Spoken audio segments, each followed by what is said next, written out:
ಕಾಣಿಸಿಕೊಂಡಿದ್ದ ಮಹಿಳೆಯೊಬ್ಬರನ್ನು ಆಂಬ್ಯುಲೆನ್ಸ್ನಲ್ಲಿ ಆಸ್ಪತ್ರೆಗೆ ಕರೆತರುವಾಗ ಮಾರ್ಗ ಮಧ್ಯದಲ್ಲಿ ಹೆರಿಗೆಯಾಗಿರುವ ಘಟನೆ ಗುರುವಾರ ನಡೆದಿದೆ. ಗುಡಿಬಂಡೆ ತಾಲೂಕಿನ ಹುಲ್ಲೇಡು ಗ್ರಾಮದ ಮಹಿಳೆಯೊಬ್ಬರಿಗೆ ಹೆರಿಗೆ ನೋವು ಕಾಣಿಸಿಕೊಂಡಿದ್ದು ಗುಡಿಬಂಡೆ ತಾಲೂಕು ಆಸ್ಪತ್ರೆಗೆ ಕರೆತರಲಾಗಿದೆ. ಆದರೆ ಹೆರಿಗೆ ಕಷ್ಟವಾಗುವ ಸೂಚನೆಗಳಿವೆ ಎಂಬ ಕಾರಣಕ್ಕೆ ಚಿಕ್ಕಬಳ್ಳಾಪುರದ ಆಸ್ಪತ್ರೆಗೆ ಹೋಗುವಂತೆ ಅಲ್ಲಿನ ವೈದ್ಯರು ಸೂಚಿಸಿದ್ದಾರೆ. ಇದರಿಂದಾಗಿ ಗರ್ಭಿಣಿಯನ್ನು ಕೂಡಲೇ ಆಂಬ್ಯುಲೆನ್ಸ್ನಲ್ಲಿ ಚಿಕ್ಕಬಳ್ಳಾಪುರ ಜಿಲ್ಲಾಸ್ಪತ್ರೆಗೆ ಕರೆತರುತ್ತಿದ್ದಾರೆ. ಈ ವೇಳೆ ನೋವು ಹೆಚ್ಚಾಗಿ ಚಿಕ್ಕಬಳ್ಳಾಪುರ ನಗರದ ವಾಪಸಂದ್ರ ಬಳಿ ಬರುತ್ತಿದ್ದಂತೆ ಆಂಬ್ಯುಲೆನ್ಸ್ನಲ್ಲಿ ಹೆರಿಗೆಯಾಗಿ ಹೆಣ್ಣು ಮಗುವಿಗೆ ಜನ್ಮ ನೀಡಿದ್ದಾರೆ.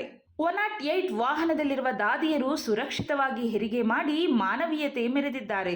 ಪ್ರಸ್ತುತ ಚಿಕ್ಕಬಳ್ಳಾಪುರ ಜಿಲ್ಲೆಯಲ್ಲಿ ತಾಯಿ ಮಗು ಆರೋಗ್ಯಕರವಾಗಿದ್ದಾರೆ. 108 ವಾಹನದ ಸಿಬ್ಬಂದಿಯ ಈ ಕಾರ್ಯಕ್ಕೆ ಸಾರ್ವಜನಿಕ ವಲಯದಲ್ಲಿ ಮೆಚ್ಚುಗೆ ವ್ಯಕ್ತವಾಗಿದೆ. ನಮ್ಮ ಹೆಸರು ಮುನ್ಲಕ್ಷ್ಮಿ ಅಂತ. ನಮ್ಮದು ಹುಲ್ಲೋಡು ಸಬ್ ಸೆಂಟ್ರು, ಅಲ್ಲಿಂದ ಡೆಲಿವರಿ ಕೇಸ್ಗೆ ಅಂತ ಕರ್ಕೊಂಡು ಬಂದ್ವಿ ಗುಡಿಬಂಡೆಗೆ. ಅಲ್ಲಿ ನೋವು ಸ್ಟಾರ್ಟಾಗಿ 5 ಗಂಟೆಯಿಂದ ನೋವು ಸ್ಟಾರ್ಟಾಗಿತ್ತು. ಬೆಳಗ್ಗೆ ಅವರು ಸ್ವಲ್ಪ ಹೊತ್ತು ನೋಡೋಣ ಅಂತ ಹೇಳ್ಬಿಟ್ಟು 9:15 ಗುಡಿಬಂಡೆಗೆ ಬಂದ್ವಿ. ಗುಡಿಬಂಡೆಯಲ್ಲಿ ಸಿಸ್ಟ್ರು, ಕಮಲಾ ಸಿಸ್ಟ್ರು ಅಂತ ಇದ್ದರು. ಪಾಪ ಅವರು ನೋಡಿದ್ರು. ಅವ್ರು ನೋಡಿ ಒಬ್ಬರೇ ಇರೋದು, ಏನೋ ಮಗುಗೆ ತೊಂದರೆ ಆಗುತ್ತಾ ಅಂತ ಹೇಳ್ಬಿಟ್ಟು ಗಲೀಜು ನೀರೆಲ್ಲ ಮಗು ಕುಡಿಯುತ್ತೆ, ಇಲ್ಲಿ ಡಾಕ್ಟ್ರು ಬೇರೆ ಇಲ್ಲ, ಚಿಕ್ಕಬಳ್ಳಾಪುರ ಕರ್ಕೊಂಡೋಗಿ ಅಂತ ಹೇಳಿದರು. ಅವರೇ 108ಗೆಲ್ಲ ಫೋನ್ ಮಾಡಿ ಕರೆಸ್ಕೊಂಡು ನಮಗೆ ಕಳಿಸಿದ್ರು. ಅವರು 108ಅಲ್ಲಿ ಬಂದ್ವಿ. ನಾವು 108ಅಲ್ಲಿ ಬಂದು ಮಧ್ಯ ದಾರಿಯಲ್ಲೇ ಡೆಲಿವರಿ ಆಯಿತು. ನಾರ್ಮಲ್ಲು ಆರಾಮಾಗಿ ಆಯಿತು. ಹೆಣ್ಮಗು ಆಯಿತು. ಹೆಣ್ಮಗು, ತಾಯಿ ಮಗು ಎಲ್ಲ ಸೇಫಾಗಿದ್ದಾರೆ.